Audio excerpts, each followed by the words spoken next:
भाद्रपद शुक्ल पक्ष की चतुर्दशी, जिसे अनंत चतुर्दशी कहा जाता है, भगवान विष्णु के अनंत रूप को समर्पित है।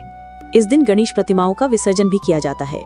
इस दिन 14 गांठों वाला एक अनंत सूत्र बांधा जाता है, जो 14 लोकों का प्रतीक है, जिन्हें भगवान विष्णु ने रचा और उनके पालक बने।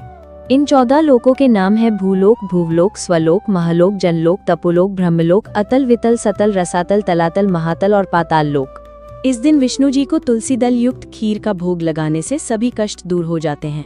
महाराज युधिष्ठिर ने एक बार एक भव्य राजसूय यज्ञ का आयोजन किया।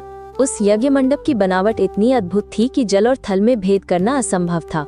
यज्ञ मंडप में जब दुर्योधन तालाब को जमीन समझकर गिर गया तो द्रौपदी का उपहास अंधों की संतान अंधी एक तीर की तरह उसके हृदय में जा लगा।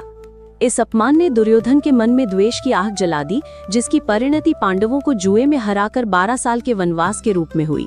वन में अपने कष्टों से परेशान होकर युधिष्ठिर ने एक दिन भगवान कृष्ण से अपने दुख का कारण और उससे मुक्ति का उपाय पूछा।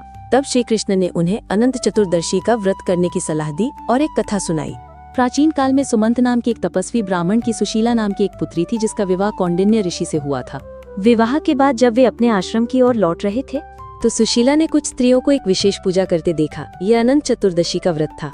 सुशीला ने भी श्रद्धा पूर्वक व्रत किया और अपनी बाह पर 14 गांठों वाला अनंत सूत्र बांध लिया। जब कौंडिन्य ऋषि ने सूत्र के बारे में पूछा तो सुशीला ने उन्हें सब बताया, पर ऋषि ने इसे अंधविश्वास मानकर तोड़कर आग में फेंक दिया। इससे अनंत भगवान का अपमान हुआ और ऋषि की सारी संपत्ति नष्ट हो गई। अपनी दरिद्रता का कारण जानने पर कौंडिन्य पश्चाताप से भर गए और अनंत सूत्र की खोज में निकल पड़े। कई दिनों तक भटकने के बाद निराश होकर वे भूमि पर गिर पड़े। तभी अनंत भगवान प्रकट हुए और बोले, हे कौंडिन्य, तुमने मेरा तिरस्कार किया था, इसलिए तुम्हें इतना कष्ट भोगना पड़ा।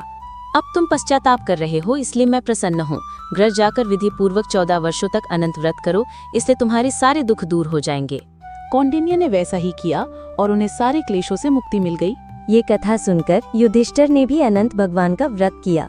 इस व्रत के प्रभाव से ही पांडवों ने महाभारत का युद्ध जीता और चिरकाल तक राज्य किया।